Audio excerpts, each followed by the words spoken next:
Hi students, welcome back. In today's video, we're still on Coordinate Geometry Chapter 4, but we'll be focusing on finding gradients of a line segment. And the questions will be from exercise 4b, and we're doing assignment 4.2.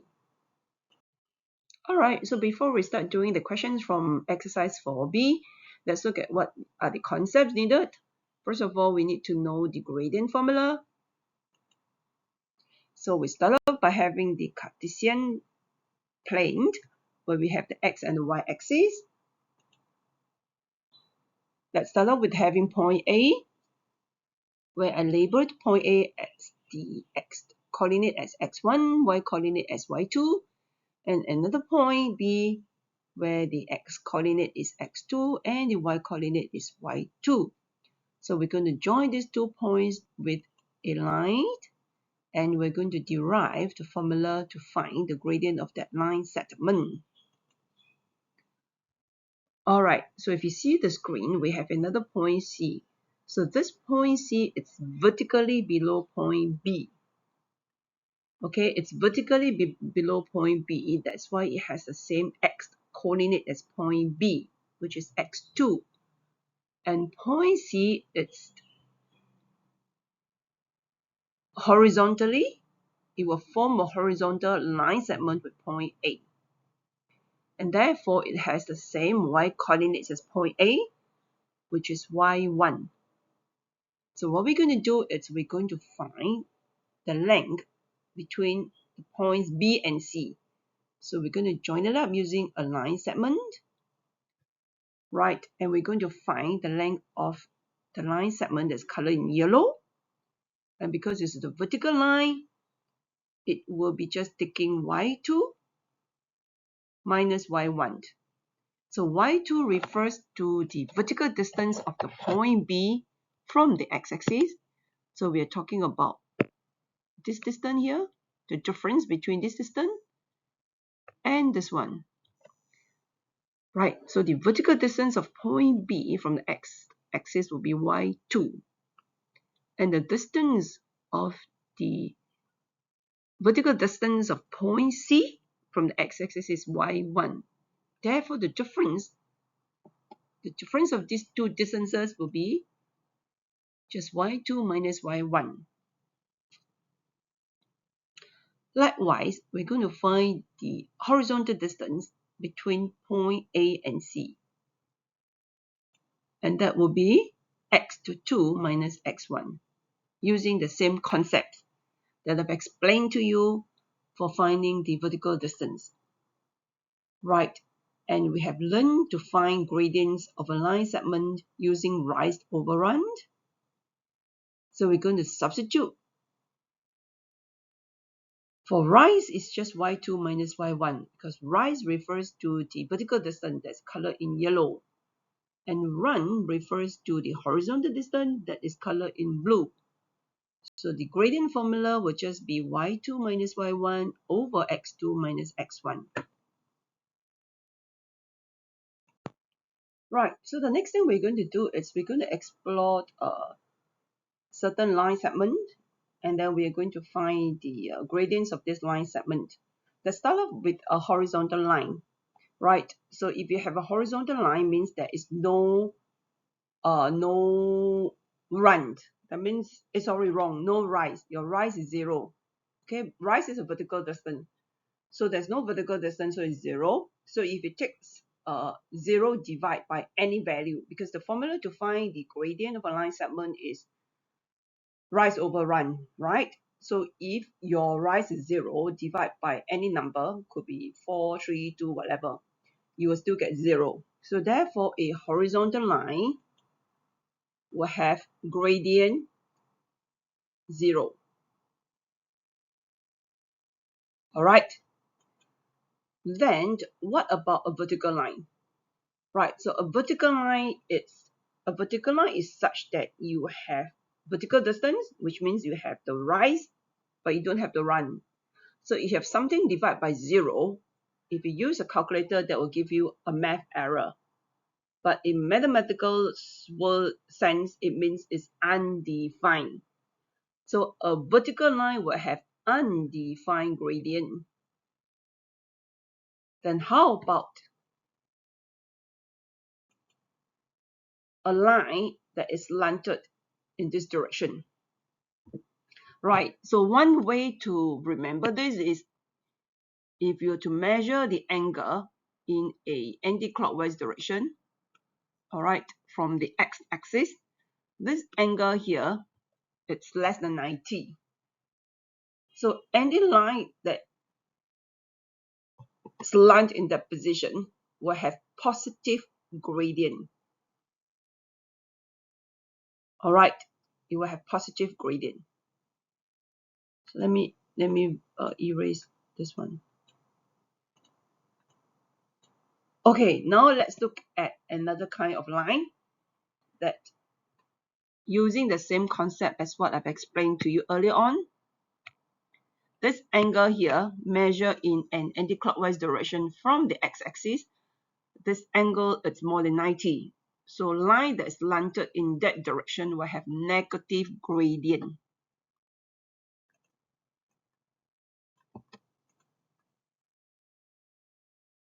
All right. So let's do a recap. A horizontal line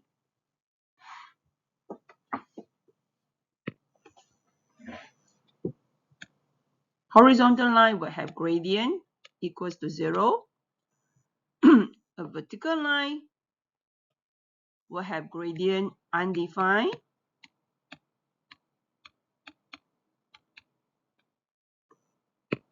A line that's slant in this direction where the angle is less than 90 will have positive gradient.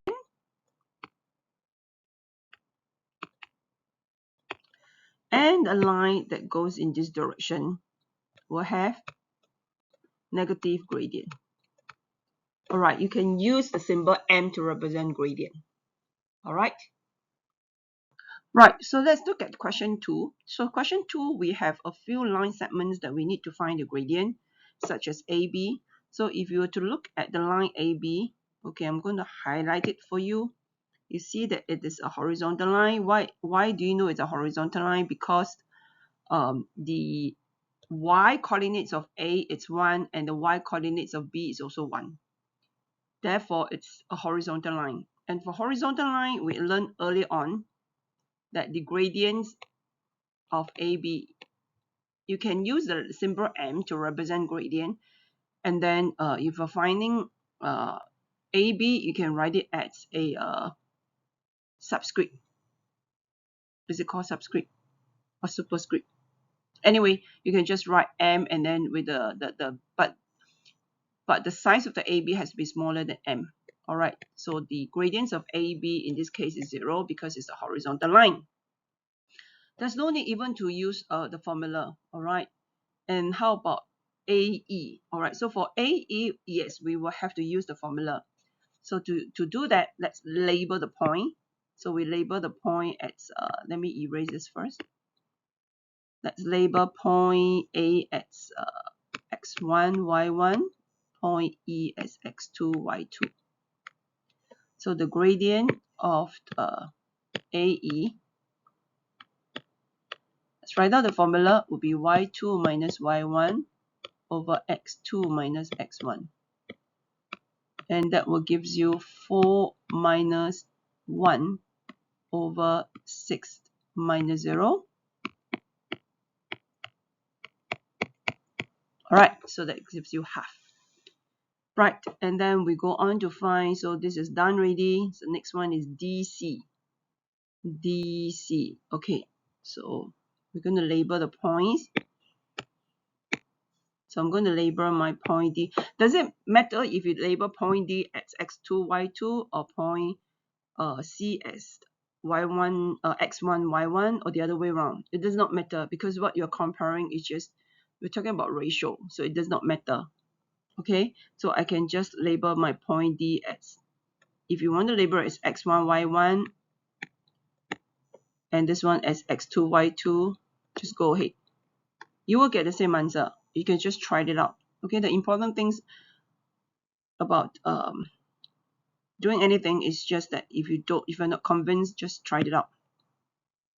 Okay, so the gradients of DC will be, so again, let's go back to the questions. Does it matter if I were to use, instead of using y2 minus y1, is it okay if I use y1 minus y2 over x1 minus x2? The answer is yes, you will still get the same answer, which I'm going to show you. So if you use y1 minus y2, that will be 5.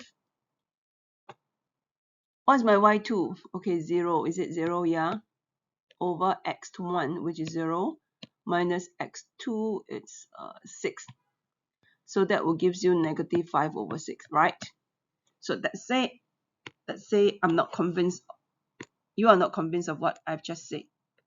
So let me try using y2 minus y1, right?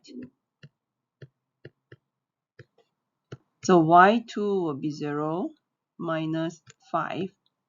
X2 will be 6 minus 0. Yes, I still get negative 5 over 6. Okay? But how about if you do it the other way around? You know, some people like to, it's alright, you just keep trying. How about if you say that I want to play around, I just want to use y2 minus y1, right? But instead, I want to use x1 minus x2. So do you think you will get the same answer? Do you think you'll get the same answer? Let's try. So your y2 will be 0, y1 will be 5, x1 will be 0, x2 will be 6. You get a positive 5 over 6. So this one, the one in green is wrong. Okay, why then it is wrong? Because if you're talking, because what x2 minus x1 actually represent the horizontal distance. Remember the horizontal distance of a further point from a nearer point. So, but if you take x1 minus x2, you're taking the nearer point minus the further point. So if you want to do that, then this guy here also, you have to do it the same. Otherwise, one will be positive, one will be negative, and then you end up getting a wrong answer. Okay, so if you want to use the formula correctly, then it's either you use y1 minus y2 over x1 minus x2. That means you start with the same initial point for y1, you must also start with the same initial point from x1. Okay, or you can use y2 minus y1, and then of course for your x coordinate, then you must also start from x2 minus x1. So these two, it's alright, but not the third one. Okay, so I'm done with DC. Now let's look at DE. Okay, so DE, so I'm going to start to label DE. So DE, where is my DE? Okay, so I can label this point as x2, y2. This one is x1, y1. So the gradients of DE will be y2 minus y1. Just make an effort to memorize y2 minus y1 over x2 minus x1. It's easier. Okay, so that will be 5 minus 4 over 0 minus 6. And that will give you a negative 1 over 6. Okay, right. Right, let's look at the next questions. The next one, it's we are given, okay, here we are given that the gradient of the line joining the 2 points. So basically, if I'm going to draw it for you, so I have 2 points here, negative 3, negative 7, I think will be somewhere here. And then I have another point that is 4, comma P, probably here, I'm not too sure where is it. So if I join these 2 points up, that's the gradient of this line segment. It's given to be 3/5. Then I'm asked to find the unknown. Okay, this is the one that I need to find. P is the unknown. Right. So what we need to do is, yes, first thing first, label the points. Okay, don't see labeling the point as a trivial thing. Really, it's not trivial, because sometimes in the exam, you may not think as clearly as you think you are. right? So it's good that you label the points. And then the next thing is write down the formula. So gradient, or you can use the letter M to represent gradient. So the formula is y2 minus y1 over x2 minus x1. And that gives you p minus bracket -7. Okay, watch out, because your -7 is -7. So you need to bracket it. All right, then over x2, that is 4 minus, again bracket -3. Right, so negative times negative will end up getting positive, and then 4 plus 7 will be 7. Okay, so this p plus 7 over 7 is equals to our gradient 3/5. All right. Okay, so what we can do is we can make the denominator the same, and then the other one you multiply by 5. Okay, then make sure you bracket this guy. Bracket the term, because there are two terms there, p plus 7, there are two terms, so you need to bracket it. So the important thing is that you need a bracket there, okay? So now we have the same denominator already, right? We can just happily compare your numerator. Alright, so you can just take p plus 7 equals to 21 divided by 5. So p will be just 21 over 5 minus 7. Okay, today I'm not in the mood to think. No, but I still have to think. If you don't think, then you don't grow new neurons. 35 minus 21, 35 minus 21, that will be -14 over 5. Alright, so you can leave your answer as mixed number or improper. So that will be -2 and 4/5. Alright, so that's how you do question 3. Alright, so we are still on gradients, but right now what happened is that the questions it's slightly more difficult, in the sense that instead of dealing with 2 points, now we're dealing with 3 points. However, these 3 points happen to be collinear. It has to be collinear lah, because why is it has to be collinear? Because you're given this condition here. You're told that the gradient of PQ, it's equal, the word here equal, the gradient of PQ is equal to the gradient of PR. So that can only happen when your 3 points are collinear. These 3 points must be collinear, right? Otherwise, you can't have them having the same gradient, right? So let's find the gradients of PQ first. So it will be good that if you write down the point, P is 6, and then Q, it's yes, it will be good. Okay, sometimes if you want to make less mistake when solving mathematical problem or any problem, right, it's good that you reorganize. You need reorganize your data. You see, reorganize it, and then we need to find the gradients of PQ, right? So let's label it.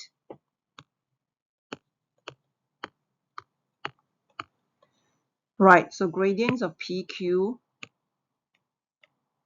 right, will be y2 minus y1 over x2 minus x1, and that gives you -9 minus bracket -11 over k minus 6.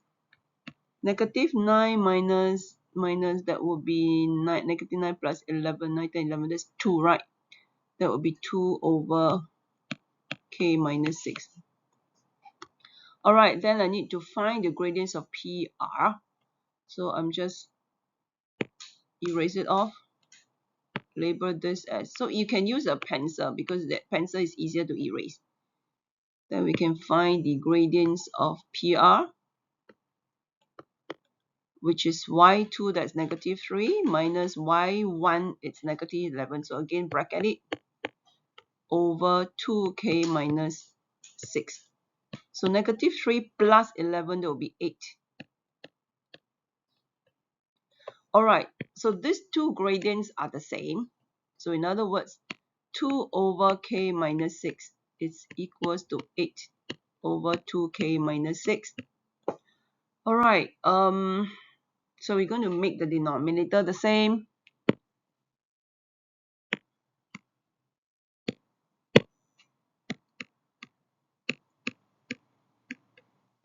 So I'm just going to multiply this with k minus 6. Also do it at the numerator. Then this one here, bracket it. Make sure you bracket it. As long as there are two terms there, you have to bracket it. I need to multiply with 2k minus 6. Do it at the numerator also. So now I have the same values for the denominator. I can just compare my numerator. Let's expand it. Let's group all your k to one side and all your numbers to the other side. That will be negative 4k equals to negative 48 plus 36. That's negative 36, is it?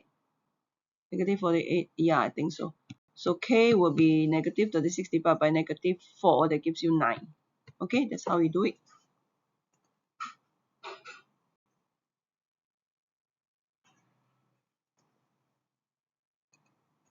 Right, let's look at question 7. Question 7 involving 3 points, and you're given that 3 points are collinear.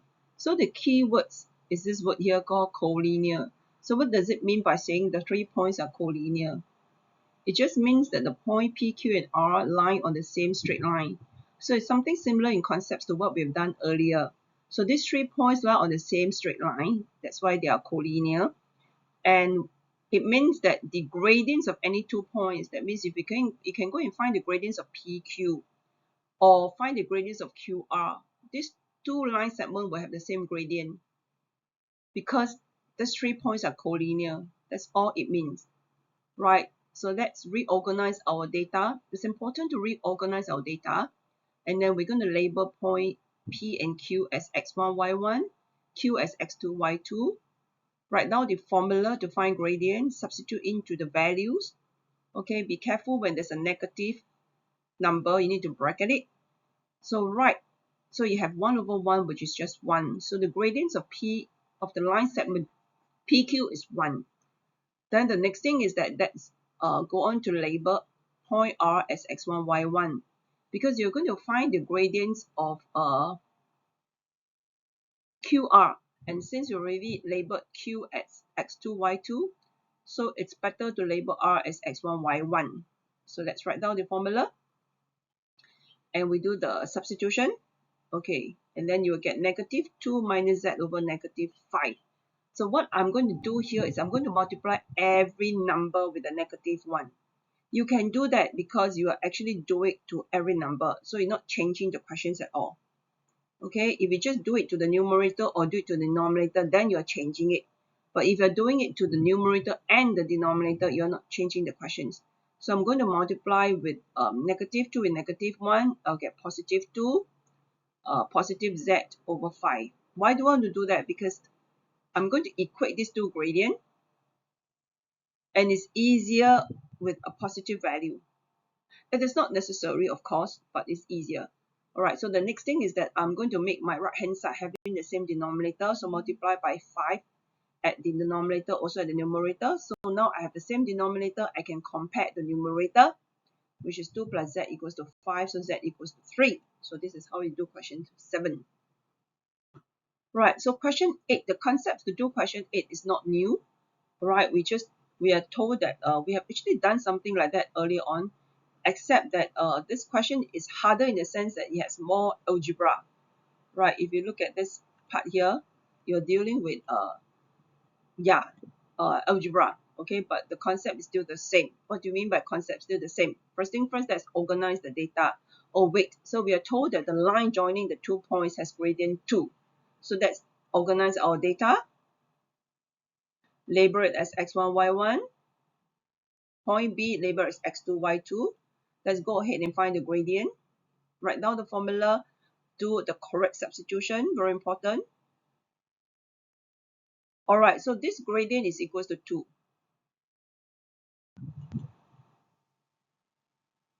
Okay, so the next thing is that write 2 as 2 over 1. Why is that so? Because I want to make it having the same denominator with the left hand side. So I need to multiply by 5 at the numerator, also at the denominator. So now I have the same denominator, right? Then I can compare the numerator. Okay, I group everything, put everything on the left hand side. I'll end up getting a quadratic equation where I can factorize it using your calculator. Calculator has this function called, depending if I'm using Casio, it's called mode 2 shrink. If some other brand, then it's some other functions that can help you to find the linear factors, okay? Get the solutions, but you need to convert it into linear factors. And then from there, you apply the AB product rule.